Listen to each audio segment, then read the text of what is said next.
Man visada kilo klausimas, dėl ko vieni žmonės klausosi, jeigu, tarkime, tavo artimas žmogus, kuris atsivertė į šviesą, jisai nori pasidalinti tam tikrais dalykais, bibliniais žodžiais ir visų kitų.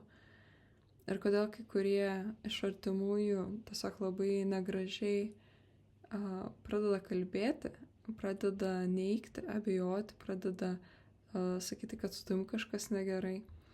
Ir yra Jono 3 nuo 19 eilutės, parašyta Biblijoje, Naujajame testamente. Teismo nuosprendis yra toksai. Atėjo šviesa į pasaulį, bet žmonės labiau mylėjo tamsą nei šviesą, nes jų darbai buvo pikti. Kiekvienas nedorėlis neapkenčia šviesos ir neina į šviesą, kad jo darbai aikštėn neišeitų. O kas vykdo tiesą, tas eina į šviesą, kad išryškėtų, jog jo darbai atlikti Dieve. Ir tada aš supratau, kad kai kurie žmonės yra pasirinkę savo likimą, savo dalę, kad jie nenori matyti šviesos, nes kitaip reikės atsakyti už savo blogus darbus. Jie žino, kad tai yra negerai taip elgtis, bet jie vis tiek darė. Ir aš kažkaip anksčiau dar neteisdavau, pagalvodavau, kad tai yra tiesiog dvasios, kurios neleidžia jam klausyti šitų dalykų. Ir jos yra tiesiog užvaldžios visą kūną ir protą to žmogaus.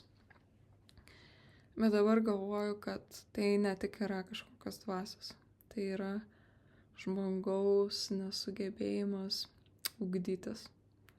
Nes kai kurie žmonės, tokie, pavyzdžiui, kaip aš, man tiesiog reikėjo žmogaus šalia, kuris man paaiškintų.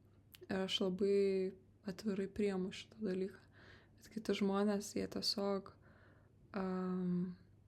nenori net kad kiti šalia esantis sužinotų kažką daugiau apie Dievą, apie žodį, apie laisvę, apie sielą, žinai, apie žodį, ką sako Dievas, kas parašė Bibliją. Tu jiems gali sakyti visus atsakymus pasaulyje, bet nei vienas atsakymas jiems netiks, nes jie nenori atskleisti to šviesos. Jie nenori atskleisti tam visų dalykų, kurie yra padarę savo gyvenime.